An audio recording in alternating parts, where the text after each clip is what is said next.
ایک روزہ تو رکھا نہیں جا رہا، 60 روزے کیسے رکھ لوں گا؟ ایک روزہ تو رکھ کے کنٹرول نہیں کر پایا، بیوی سے مل بیٹھا، آپ کہہ رہے ہیں 60 روزے نہیں کر پاؤں گا۔ اے اللہ کے رسول یہ بھی طاقت نہیں ہے میرے اندر۔ آپ نے کہا اچھا رکو، ایک اور آپشن ہے تمہارے لیے۔ کہا کیا؟ کہا 60 مسکینوں کو کھانا کھلاؤ، 60 غریب فقیر لوگوں کو، مسکینوں کو، محتاجوں کو کھانا کھلاؤ۔ ہنسنے لگا۔ آپ نے کہا کیوں، کیا بات ہے، 60 مسکینوں کو کھانا بھی نہیں کھلا سکتے؟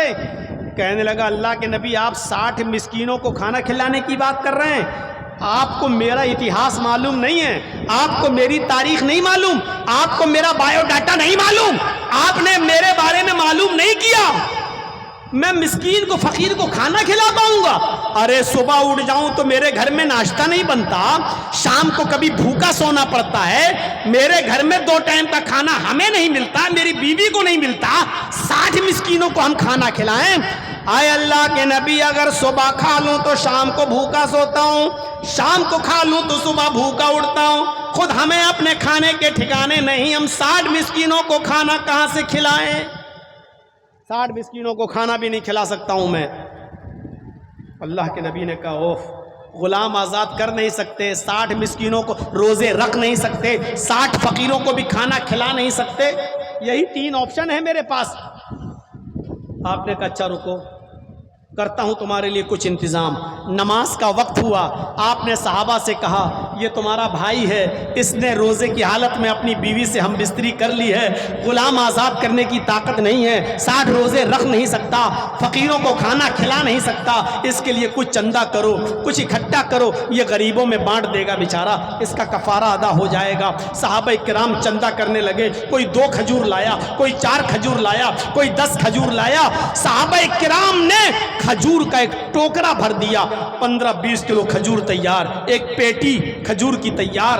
اللہ کے نبی نے اس کو بلایا، ادھر آؤ، یہ لو، یہ تمہارے نمازی بھائیوں نے، یہ تمہارے ساتھیوں نے تمہارے لیے چندہ کیا ہے، جاؤ اس کو اپنے گاؤں میں لے جاؤ، اپنے محلے میں لے جاؤ، اور اپنے قبیلے میں، اپنے خاندان میں غریب لوگوں میں بانٹ دو، ان کو کھلا دو، تمہارا کفارہ ادا ہو جائے گا۔ پھر ہنسنے لگا۔ اللہ کے نبی نے کہا اب کیوں ہنس رہے ہو؟ کہا کس کا کیا کروں کھجوروں کا؟ کہا اپنے گاؤں میں، اپنے قبیلے میں، اپنے خاندان کے غریب لوگوں کو کھلا دو، ان میں بانٹ دو۔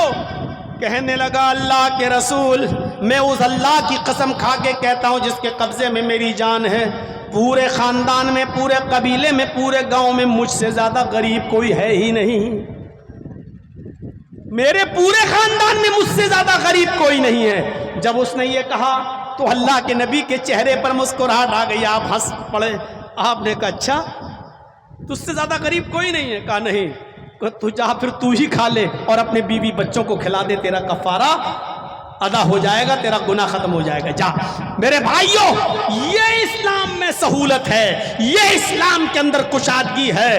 جس نے جرم کیا اور جس کے لیے کفارہ ادا کرنے کے لیے گاؤں میں چندہ ہوا، تو چندے کا مستحق بھی سب سے زیادہ یہی نکلا، اتنا غریب آدمی تھا۔ تو اسلام اس طریقے کی سادگی پیدا کرتا ہے، تو جن غریب بچیوں کے پاس کچھ نہیں ہے دینے لینے کے لیے، کیا ان کا گھر نہیں بسے گا؟ جن نوجوانوں کے پاس کچھ نہیں ہے کھلانے پلانے کے لیے، کیا وہ بیچارے نکاح نہیں کریں گے؟ میرے بھائیوں، ان کو نکاح کرنا چاہیے۔ اللہ تعالیٰ کہتا قرآن میں ان یکونوا فقراء، اگر تم فقیر ہو گئے، یغنہم اللہ من فضل، تو اللہ تمہیں اپنے فضل سے رزق دے گا، اپنے فضل سے تمہیں روزی روٹی دے گا، اللہ تمہیں اپنے فضل سے غنی کر دے گا۔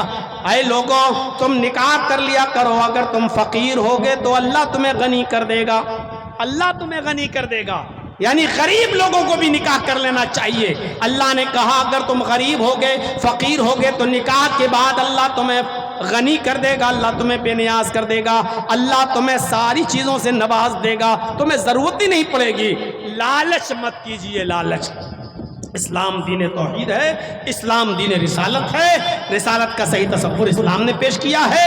میں نے ویدوں کے منتر بھی آپ کے سامنے پڑھے ہیں، میں نے شادی کے موضوع پر بھی کچھ گفتگو کی ہے، جہیز کے اوپر بھی میں نے بولا ہے، حرمت شراب اور جوئے پر بھی میں نے روشنی ڈال دی ہے۔ اس مختصر سے خطاب میں جو 1.5 گھنٹے سے اوپر میرا ہو چکا ہے اور 2 گھنٹے سے تھوڑا کم ہوا ہے، میرے بھائیوں آپ نے بہت سی قیمتی باتیں سن لی ہیں۔ مجھے امید ہے کہ انشاءاللہ آپ یہاں سے ایک انقلاب لے کر اٹھیں گے، بے حیائی ختم کریں گے، بے پردگی ختم کریں گے، بارات کا سلسلہ ختم کریں گے، نکاح میں آسانیاں پیدا کریں گے، غریب لڑکیوں کی شادیاں کرانے کے لیے کمیٹی بنائیں گے اور غریب لڑکیوں کی شادیاں کروائیں گے اور معاشرے میں اصلاحی قدم اٹھائیں گے اور اپنے نوجوانوں میں اصلاح پیدا کریں گے، نماز اور روزے کی دعوت و تبلیغ بھی کریں گے۔ اور اس طریقے کے جلسے انشاءاللہ جب ہوں گے تو آپ ہمیں یاد کریں گے تو ان میں ہم دوبارہ شرکت کریں گے۔ ہمیں لمبا سفر کرنا ہے، لمبا سفر کر کے آیا بھی تھا۔ کل میرا پروگرام میرٹھ میں تھا، ہاپڑ میں تھا، یہ ٹیالہ میں، اور وہاں سے رات میں 2 بجے پروگرام ختم کیا اور ان لوگوں نے مجھے فوراً ایئرپورٹ چھوڑا دلی، اور 4 بجے سے میں دلی بیٹھا ہوں ایئرپورٹ پر۔ یقین مانیے 9 بجے کی فلائٹ تھی، لیکن ایئرپورٹ پہ اس لیے پہلے پہنچ گیا، کہیں جلسے والے سو گئے تو ہمیں پہنچا نہیں پائیں گے۔ 9 بجے کی فلائٹ پکڑ کے دربھنگا آیا، دربھنگا سے پھر میں امگاؤں آیا اور یہاں پہنچا، پھر آپ کی بستی میں پہنچا، اور ابھی مجھے سفر پھر کرنا ہے اور دربھنگا سے 6 بجے کی میری ٹرین ہے، یہ پکڑ کے مجھے پھر نکلنا ہے اور لکھنؤ میں پہنچنا ہے۔ میرے بھائیوں میری گزارش ہے کہ میں نے جتنی دیر آپ کے سامنے خطاب کیا ہے آپ ایک عبرت حاصل کر کے جائیں گے یہاں سے، اور انشاءاللہ اپنے سماج اور سوسائٹی میں اصلاح پیدا کریں گے اور اپنے بچوں کے اندر دینی اتساہ ان کے اندر جگائیں گے، اپنے بچوں میں دینی انقلاب پیدا کریں گے، اپنے اندر بھی آپ انقلاب لائیں گے۔ ہم اللہ سے دعا کرتے ہیں کہ بار الہ ہماری شادیوں میں آسانی پیدا فرما دے، جوئے، شراب، بے پردگی اور زناکاری سے ہمارے معاشرے کو پاک و صاف کر دے۔ الہ العالمین شادیوں میں آسانیاں پیدا فرما دے۔ جو لڑکے بیٹھے ہوئے ہیں جن کی شادیاں نہیں ہوئی اللہ ان کو دیندار لڑکیاں عطا فرما دے، اور جو بیٹیاں بیٹھی ہوئی ہیں اللہ جن کی نکاح نہیں ہوئے ان کو دیندار رشتے عطا